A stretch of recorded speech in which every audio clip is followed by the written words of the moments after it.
ఈ ప్రాణాయామం మన దగ్గరకొచ్చేసరికి ఆయన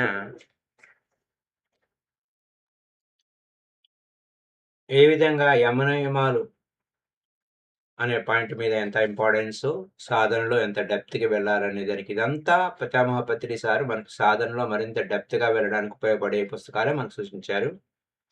మాతాజీ సోదరి, ఆయన సోదరికి రాస్తున్నటువంటి లేఖ అన్నట్టు.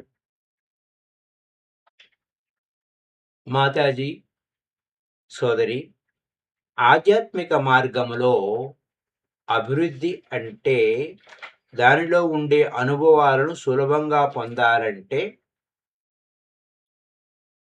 ఈ ప్రాణాయామ విధానం చాలా మంచిదని చాలా మంది పిచ్చి అపోహ కలిగి ఉంటారు. పిచ్చి అపోహ. చూడండి ఇది. ఆధ్యాత్మిక మార్గంలో అభివృద్ధి అంటే దానిలో ఉండే అనుభవాలను సులభంగా పొందాలంటే ఈ ప్రాణాయామ విధానం చాలా మంచిదని చాలా మంది పిచ్చి అపోహ కలిగి ఉంటారు.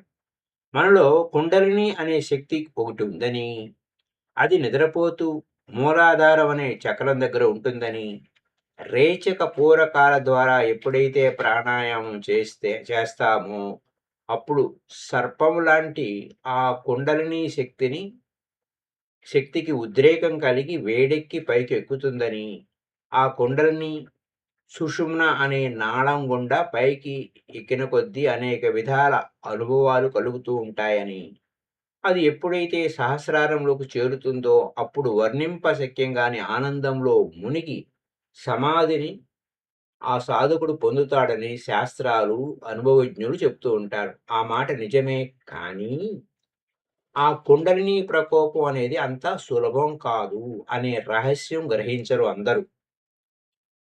ఈ కుండలిని ప్రాణాయామాలు త్యాగం కావాలి అని శాసిస్తూ ఉంటే, జ్ఞాన మార్గం కంటే సర్వం ఈశ్వరార్పణ బుద్ధితో చెయ్యి అనే భక్తి యోగం కంటే చాలా సులభం అనిపిస్తుంది. అంతేకాక కుండలిని ప్రబోధంలో ఉండే అనుభవాలు వినటానికి చాలా అట్రాక్టివ్‌గా ఉంటాయి.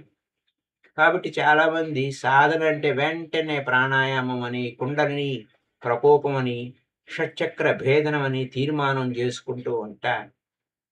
మోక్షానికి ఇదే సాధన అనుకోవడం తప్పు. ఇది కీ పాయింట్. మోక్షానికి ఇదే సాధన అనుకోవటం తప్పు. అంతేకాదు, ఈ ప్రాణాయామం మోక్షాన్ని ఇస్తుందని అనుకోవడం కూడా తప్పే. అయినా ఈ ప్రాణాయామ అభ్యాసం వలన నాడీ శుద్ధి కలిగి ధ్యాన నిమగ్నతకు ఎక్కువ అవకాశం కలుగుతుంది.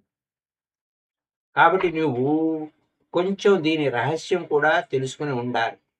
అంచేత ఈ ఉత్తరంలో ప్రాణాయామం గురించి కొంచెం చర్చిస్తాను చూడు. ప్రాణాయామము అంటే అసలు అర్థం ఏమిటి అని చూస్తే చాలా భేదభావాలు పండితుల్లో ఉన్నాయి, అనుభవజ్ఞుల్లోనూ కనిపిస్తున్నాయి. ప్రాణ అంటే వాయువు.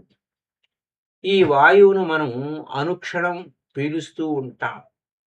ఆ వాయువులో భాగం ఉండే ప్రాణవాయువే మనకు ప్రాణాధారం. కాబట్టి మనం పీల్చే వాయువులో ఉండే ప్రాణవాయువును లోపల నిరోధించి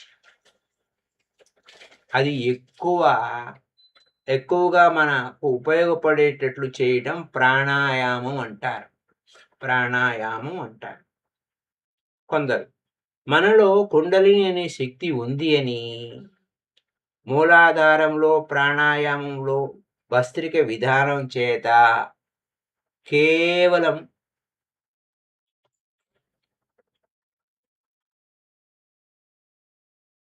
కుంభకం చేత వేడెక్కించే ఆ కొండలిని రేకెత్తించడం వీణకు మెట్లులాగా వెన్నెముకలో 6 చక్రాలు దాటించి సహస్రారంలో సహస్రారంలోని శిరస్సులోకి చక్రంలోకి ఆ కుండలిని చేర్చడం ప్రాణాయామం అంటారు కొంతమంది. అలా కాదు. ప్రాణం అంటే ఈ ప్రాణవాయువు కానే కాదు. ప్రాణం అంటే అసలు జగత్తుకంతా ఆధారమైన, జీవత్వానికి మూలాధారమైన శుద్ధ మాయయే ప్రాణ శబ్దం. ఈ జగత్తుకంతగా ఆధారమైన జీవత్వానికి మూలాధారమైన శుద్ధ మాయయే ప్రాణ శబ్దం. దాన్ని నిరోధించడం ప్రాణాయామం అంటారు ఇంకొందరు. వీళ్ళే కాక ఇక అనేక రకాల దీన్ని నిర్వచన చేస్తూ ఉంటారు. వీటి గురించి ఇంకా కొంచెం వివరంగా తెలుసుకుందాం. మనము గాలిని ముక్కు రంధ్రాల ద్వారా పీలుస్తున్నాం. ఆ గాలి కుత్తుక రంధ్రం గుండా రొమ్ము, ఎముకల మధ్యలో వలల్లాగా చిల్లులతో నుండి ఉన్న ఊపిరితిత్తుల్లోకి పోతుంది. అక్కడ ఆ ఊపిరితిత్తులకు తేనె పట్టు గూడల్లాంటి చిన్న చిన్న రంధ్రాలుంటాయి. ఈ గూళ్ళన్నీ పక్కనే ఉన్న గుండెకాయ నుండి వచ్చిన నల్ల రక్తంతో నిండి ఉంటాయి. గుండె అంటే విని ఉంటామనుకుంటున్నాను. క్రిందకి వంగి ఉన్న తామర మొగ్గలాంటి ఆకారం కలిగి ఉంటుంది. మన గుప్పెటంత ఒక తోలు సంచి రొమ్ములో ఎడమ భాగంలో ఉంటుంది. అది 4 భాగాలుగా ఉంటుంది. 2 భాగాల్లో మంచి రక్తం, రెండింట్లో చెడు రక్తం ఉంటుంది. ఆ గుండె ఎప్పుడు విశ్రాంతి కోసం నిలవకుండా మన దేహానికంతా శుద్ధ రక్తాన్ని సప్లై చేసే ఆ ఫ్యాక్టరీ అన్నమాట. దాన్ని సృష్టించిన ఆ భగవంతుని తెలివి ఎలాంటిదో ఆలోచించుకో. మనం తినే ఆహారం అంతా జీర్ణమై రక్తంగా మారి ఈ గుండెకి చేరుకుంటుంది. మరలా ఆ గుండె నుండి మంచి మంచి రక్తం మన శరీరానికంతటికి పెద్ద కాలువలాగా, చిన్న కాలువలాగా, ఇంకా చిన్న చిన్న కాలువల ద్వారా ప్రసరింపజేస్తుంది, ఉపయోగపడుతుంది. ఉపయోగ ఉపయోగపడిన పిమ్మట ఆ రక్తం చెడిపోతుంది. అది శుద్ధం చేయబడితే దాన్ని మరలా శుద్ధం చేయబడితే కానీ మరలా ఉపయోగించదు. కాబట్టి అది వేరు వేరు చిన్న చిన్న పెద్ద కాలువల ద్వారా గుండెల్లోకి చెడు రక్తాన్ని కేటాయింపబడిన భాగాల్లోకి ప్రవేశిస్తుంది. అక్కడి నుండి అది ఊపిరితిత్తుల్లోకి వచ్చి లక్షల కోట్లుగా ఉండే చిన్న చిన్న రంధ్రాల్లోకి వెళుతుంది. ఆ ఊపిరితిత్తుల్లోనే మనం పీల్చిన గాలి అన్నాం కదా. ఈ పీల్చబడిన వాయువులో ప్రాణవాయువు అనేది ఈ చెడు రక్తాన్ని కూడా బాగా శుభ్రం చేస్తుంది. ఆ బాగైన రక్తం మరలా తిరిగి గుండెలోకి పోయి దేహమంతా పోవడానికి సిద్ధమవుతుంది. సూక్ష్మంగా ఈ గుండె ఊపిరితిత్తుల విధానం ఇది. గుండెలోకి రక్తం రావడం పోవడం వల్ల శబ్దాన్ని నాడి అంటారు. నాడి అంటే అది గుండె దగ్గర కాకుండా రక్తనాళాలలో కూడా ప్రతిధ్వనిస్తూ ఉంటుంది. కానీ ఈ ఊపిరితిత్తుల్లో ఉండే ఈ చిన్న రక్తపు గూళ్ళు చాలా భాగం నిరుపయోగంగా ఉండిపోతాయి. సామాన్యులకు సగానికి సగం వృధాగా ఉంటాయి. అలా నిరుపయుక్తంగా ఉన్న వాటిని సరైన మార్గంలో పెట్టి రక్తశుద్ధిని ఎక్కువ చేసుకోవడమే ప్రాణాయామ విధానంలో ఉండే అసలు రహస్యం. ఎలాగంటావా? విను చెప్తాను. మనం గాలిని పీల్చేది 2 ముక్కు రంధ్రాల ద్వారా అన్నాను. వాటిని ఇడ, పింగళ నాడులు అంటారు. ఎడమ ముక్కు ఇడ, కుడి ముక్కు పింగళ. ఈ రెండిటికి మధ్య భ్రూమధ్యం స్థానము దగ్గర సుషుమ్న అనేది కంటికి గోచరించని మరొక చిన్న రంధ్రం ఉంటుంది. ఈ సుషుమ్నా నాడిని గురించి మరలా చెప్తాను. మొదట ఒక ధ్యానాసనంలో కూర్చోవాలి. ఎక్కడ కూర్చోవాలో, ఎలా కూర్చోవాలో అనే విషయాలన్నిటినీ చాలా నియమాలున్నాయి. స్థలం శుభ్రంగా ఉండాలనేది ముఖ్య విషయం. చుట్టుపక్కల వాయువు కూడా పరిశుభ్రంగా ఉండేలాగా చూడాలి. నేల మీద కాకుండా పీఠం మీద మెత్తగా ఉండడానికి గుడ్డను గాని ఇంకా దేన్నైనా వేసుకుని కూర్చోవాలి. శౌచంలో చెప్పానే అవన్నీ పాటించాలి. అలా ఆసన సిద్ధిగా కూర్చొని కుడి చేతితో ముక్కును పట్టుకోవాలి. ఎలాగా? బొటన వేలును కుడి ముక్కు మీద, ఉంగరపు వేలుని ఎడమ ముక్కు మీద ఉంచాలి. తర్వాత బొటన వేలుతో కుడి ముక్కుని నొక్కి ఉంచి ఎడమ ముక్కు ద్వారా మెల్లగా గాలి పీల్చాలి. ఈయన ప్రాణాయామ సాధన గురించి చెప్తున్నారు.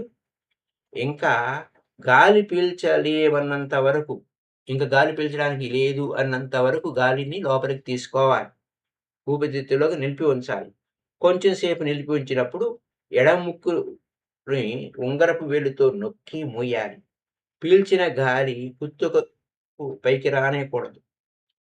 తర్వాత మెల్లగా కుడి ముక్కును వదలాలి. చాలా మెల్లగా గాలిని బయటికి వదిలేయాలి. ఇదంతా కలిసి ఒక ప్రాణాయామం అవుతుంది. గాలిని పీల్చటం పూరకమని, దాన్ని లోపల నిలపటం కుంభకమని, తిరిగి వదలటం రేచకమని అంటారు. ఈ రేచక, కుంభక పూరకాలు మూడింటిని కలిపి ఒక ప్రాణాయామం అంటారు. ఈ ప్రాణాయామ కాలంలో ఎప్పుడూ కొంచెమైనా శ్రమ ఉండదు. తర్వాత మరలా గాలి పూరించడానికి కుడి ముక్కును ఉపయోగించాలి. వదలటానికి ఎడమ ముక్కును ఉపయోగించాలి. మరలా ఎడమ ముక్కుతో పీల్చడం, కుడితో వదలటం ఇది ప్రాణాయామ సాధన విధానం. ఎప్పుడైతే వాయువును లోపల ఊపిరితిత్తుల్లో కుంభించామో, ఆ గాలి యొక్క ఒత్తిడి చేత మూసుకొని ఉన్న ఊపిరితిత్తులు రంధ్రాలన్నీ తెరుచుకుంటాయి. అలా తెరుచుకొని చెడు రక్తాన్ని ఎక్కువగా పీల్చుకుంటాయి. అప్పుడు ఆ చెడు రక్తం అంతా కుమ్మింపబడిన వాయువులో ఉన్న ప్రాణవాయువు వల్ల బాగుపడుతుంది. అలాగా ఎక్కువ రంధ్రాలు ఉపయోగంలోకి రావటం చేత ఎక్కువ చెడు రక్తం శుభ్రం అవుతుంది. దానివల్ల మొత్తానికి రక్తశుద్ధి ఏర్పడుతుంది. రక్తం మీద ఆధారపడేవి కాబట్టి నాడులన్నీ కూడా శక్తివంతం అవుతాయి. దానితో దేహారోగ్యం, బలం, బుద్ధి వికాసం మొదలైన మంచి లక్షణాలెన్నో ఈ ప్రాణాయామం వల్ల లభిస్తూ ఉంటాయి. ఇది ప్రాణాయామంలో ఉండే రహస్యం. మై డియర్ ఫ్రెండ్స్, ఇలా సులభంగా నేను చెప్పినా ప్రాణాయామం అంత సులభం కాదు. చాలా సాధక బాధకాలుంటాయి. అసలు సూక్ష్మం గాలిని పీల్చటం, కుంభించటం, వదలటంలోనే ఉంది. చేయటంలో ఏ చిన్న పొరపాటు వచ్చినా ఆరోగ్యం పూర్తిగా చెడిపోతుంది. ఇంకా అనేక ప్రమాదాలు కలుగుతాయి. అందుకని చాలా జాగ్రత్తగా చేయాలి. ఈ ప్రాణాయామంలో బాగా ఆరితేరిన గురువు తోడు నీడలాగా ఉంటే కానీ ఈ అభ్యాసం చేయరాదు. మొదట్లో మన నాడులన్నీ శుద్ధంగా అయితే కానీ ప్రాణాయామం పునరాదని అనుభవజ్ఞులు చెబుతూ ఉంటారు. దానికే కొన్ని మాసాలు కుంభకము లేకుండా రేచకములతో గడపాలి. తర్వాత కొద్దిగా కుంభకం యత్నించాలి. పిమ్మట మెల్లమెల్లగా కుంభకాన్ని ఎక్కువ చేయాలి. ఇది సామాన్య ప్రాణాయామం అనబడుతుంది. ఎంతకాలం గాలిని పీలుస్తామో దానికి 4 కుంభకము, పూరకానికి రెట్టింపు రేచకము అని దీనిలో సూత్రం ఉంటుంది. ఈ విధంగా చేస్తూ ఉంటే ఇందాక నేను చెప్పినట్టు రక్తశుద్ధి, నాడీ బలం కలగటం చేత ఒక విధమైన తేజస్సు దేహంలో వెలువడుతుంది. కంఠస్వరం మృదువవుతుంది. కళ్ళల్లో తడుకుంటుంది. జ్ఞాపక శక్తి ఎక్కువ అవుతుంది. ఇలాంటి ఫలితాలెన్నో కలుగుతాయి. కానీ ఈ ప్రాణాయామ కాలంలో చాలా నియమాలున్నాయి. ఎన్ని మాసాలు లేక సంవత్సరాలు ప్రాణాయామాభ్యాసం సాగిస్తూ ఉంటారో అంతకాలం తీవ్రమైన బ్రహ్మచర్యంలో ఉండాలి. ఎట్టి ఉద్రేకం కలుగజేసుకోరాదు. అంచేతనే యమనియమాలు ఈ ప్రాణాయామం చేసేవారికి తప్పకుండా ఉండాలి అన్నారు. అంతేకాదు ఆహార నియమం పాటించాలి. ఇలా కాకుండా కుంభక కాలం ఎక్కువ చేస్తారు యోగులు. దాన్ని కేవల కుంభకం అంటారు. ఈ కేవల కుంభకం చేత వేడి పుట్టి మూలాధారంలో నిద్రపోతున్న కుండలిని శక్తి మేల్కొంటుంది. లేక భస్త్రిక అనే ప్రాణాయామం కూడా కుండలిని మేల్కొంటుంది. కొలిమితిత్తులాగా పూరక రేచకాలను వెంటనే కొన్ని పర్యాయాలు చేయడాన్ని భస్త్రిక అంటారు. ఈ భస్త్రిక చేసి కొంచెం సేపు కుంభించామంటే కపాలభాతి అంటారు. ఈ 2 పద్ధతుల ప్రకారం కుండలిని మేల్కొంటుంది. ఆ కుండలిని మేల్కొన్న కుండలిని ఏం చేస్తుంది అని క్వశ్చన్. ఇందాక సుషుమ్నా నాడి పేరెత్తాను. జ్ఞాపకం ఉందా? అది చాలా సూక్ష్మంగా ఉంటుంది. అంటే మన సన్నని ఎంట్రుక చివరి భాగాన్ని 1000 చీలికలు చేస్తే ఎంత సన్నమో అంతకంటే సన్నగా అన్నారు ఈ సుషుమ్నా నాడి. అలాంటిది కంటికి గోచరం అవుతుందా? కంటికే కనపడదు. అతిశక్తివంతమైన దుర్బిణి యంత్రాలు పెట్టి చూసినా అది కంటికి కనపడదు. ఆ సుషుమ్నా నాడి, ఇడ, పింగళ నాడులకు మధ్య బయలుదేరి మూలాధార చక్రం వరకు పోతుంది క్రింద. పైన శిరస్సు యొక్క చివరి భాగంలో ఉన్న సహస్రారం వరకు ఉంటుంది. కింద నుంచి పైకి. సో మై డియర్ ఫ్రెండ్స్, మూలాధార చక్రము, సహస్రార చక్రం అన్నాను. ఈ చక్ర విషయాలు చెప్పడానికి చాలా కష్టం. చెప్పడం మొదలుపెడితే ఒక గ్రంథం అయిపోతుంది. కాబట్టి మై డియర్ ఫ్రెండ్స్, ఈ యొక్క స్టేటస్ మనం అబ్జర్వ్ చేస్తాము. మూలాధారం, సహస్రారం అన్నాను. ఈ గ్రంథం అవుతుంది. అంచేత సులభంగా, క్లుప్తంగా చెప్పేస్తాను. ఈ చక్రాలు 6 షట్చక్రాలుగా పిలుస్తారు. మూలాధారం ఇది గుదస్థానం దగ్గర ఉంటుంది. ఈ స్థానాన్నే పాయుస్థానం అన్నారు కర్మేంద్రియాల్లో. తర్వాత రెండోది స్వాదిష్టాన చక్రం. ఇది మర్మస్థానం దగ్గర ఉంటుంది. ఉపస్థేయ కేంద్రం దగ్గర అన్నమాట. మూడోది మణిపూరక చక్రం. నా తర్వాత నాభి స్థానం దగ్గర ఉంటుంది దాని ఉనికి. నాలుగోది అనాహత చక్రం హృదయ స్థానం దగ్గర ఉంటుంది. ఐదోది విశుద్ధ చక్రం, ఇది కుత్తుక దగ్గర ఉంటుంది. ఆరోది ఆజ్ఞా చక్రం 2 కనుబొమ్మల మధ్య ఉంటుంది. నాసికేంద్రియం కలిసే చోట. ఈ 6 చక్రాల పైన శిరస్సు పైన సహస్రారం అని వీటిని లెక్క వేస్తారు. కాబట్టి కానీ దీన్ని వీటిలో లెక్క అంటే సహస్రారాన్ని ఆ షట్చక్రాలు అన్నప్పుడు ఏడోది లెక్క వేయరు. ఈ సుషుమ్నా నాడి మూలాధారం నుండి సహస్రారం వరకు ఉంటుందన్నాం. దీని మార్గం ఎలాగంటావా? ఇది ఎన్నుముక మధ్యలో ఉంటుంది. ఎన్నుముకను పగలగొట్టి చూస్తే కనపడుతుందా ఈ సుషుమ్న? భూతద్దం చేత కూడా కాదు. దీన్ని తెలుసుకోవడానికి ఇందాక చెప్పాను. ఈ 6 చక్రాల గుండా వెన్నెముకలోనే పైన చెప్పిన స్థానాలు ఎదురుగుండా ఉంటాయి. ఈ వెన్నెముకనే వీణాదండం అని అంటారు. పైన 6 చక్రాలు, 6గురు అధిపతులు ఉన్నారు. మూలాధారానికి గణపతి, స్వాదిష్టానానికి చతుర్ముఖ బ్రహ్మ, మణిపూరానికి విష్ణువు, అనాహతకి శివుడు, విశుద్ధకి సదాశివుడు, ఆజ్ఞకి అధిష్టానమూర్తులు. అంతేకాక ఈ షట్చక్రాలకు రంగులున్నాయి. ఒక్కొక్క చక్రం కొన్ని దళాలతో కూడుకుని ఉంటుంది కదా! ఆ దళాలన్నీ అకార, ఉకార, మకార అన్నట్టు అకారాది క్షరకారకము వరకుంటాయి. అక్షరాలలో కూడి ఉంటాయి. మూలాధార చక్రం సువర్ణ వర్ణం కలిగి ఉంటుంది. దీనికి 4 దళాలుంటాయి. సో ఇలా మనకు ఈ విషయాలన్నీ మానవ దేహం నుంచి మోకాళ్ళ వరకు ఇలా ఉండే విషయాల గురించి మరిన్ని విషయాలు. దీనిలో రహస్యం ఏంటంటే భక్తి చేత గాని, భావం చేత గాని బుద్ధి ఎప్పుడు ఒక చోట నిలిచిపోతుందో, మనసు ఏకాగ్రం అవుతుందో అప్పుడు మనకు తెలియకుండానే శ్వాస నిలిచిపోతుంది. ఈ పాయింట్‌లో ఇక్కడ ఇవన్నీ కుండలిని శక్తి గురించి మనకు చెప్తున్నా మరొక పాయింట్. కొంచెం సామాన్య ప్రాణాయామంతో తృప్తిపడి అసలు సృష్టికి మూలాధారమైన ప్రాణం అనబడే మాయను లేక అజ్ఞానాన్ని నిరోధించడం అసలు విషయం అన్నారు వివేకానంద స్వామి. ఇవన్నీ కాదు.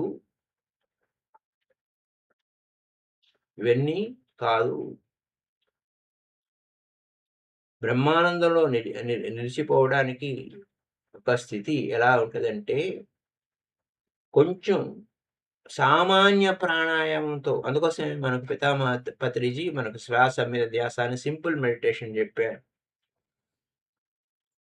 కాబట్టి దీనికి ప్రాణవాయువుతో పని లేకుండా బుద్ధిమంతులకు కుశలత ఉపయోగించి అజ్ఞానం అనే ప్రాణాన్ని నిరోధించాలి. ఇది అన్నిటికంటే కష్టం. శుద్ధజ్ఞాని మార్గంలో దిగిపోతుంది.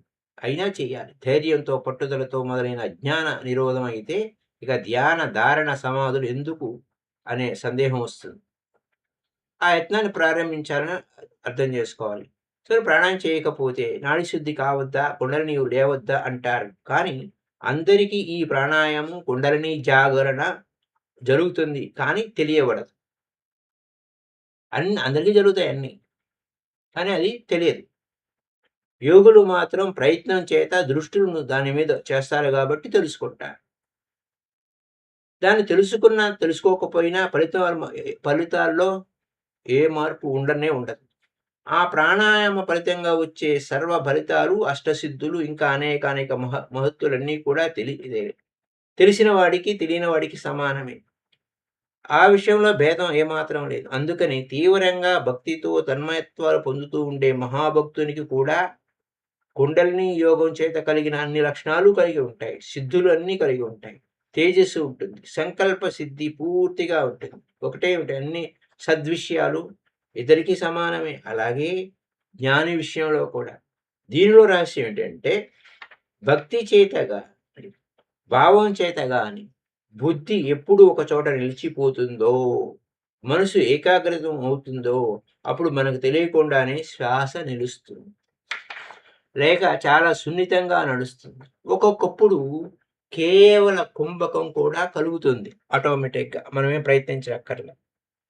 ఇది కుండలిని జాగరణ అంటారు, ఊర్ధ్వగమనం అంటారు, సహస్రాలు చేరటం అంటారు. ఇవన్నీ కూడా మనకు తెలియకపోయినా ఇవి సిద్ధులకు జరుగుతూ ఉంటాయి. సిద్ధులకు కొరవేముంటుంది? సో, మై డియర్ ఫ్రెండ్స్ ఇలా ఆయన చెప్తూ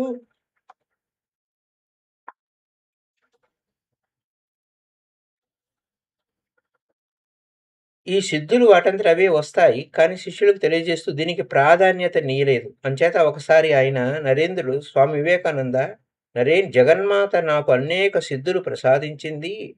వాటిని నీకిస్తాను తీసుకో అన్నాడు. ఆ సిద్ధుల వల్ల భగవంతుడు కనిపిస్తాడా అని తిరిగి రామకృష్ణ పరమహంసను నరేంద్రుడు అడిగాడు.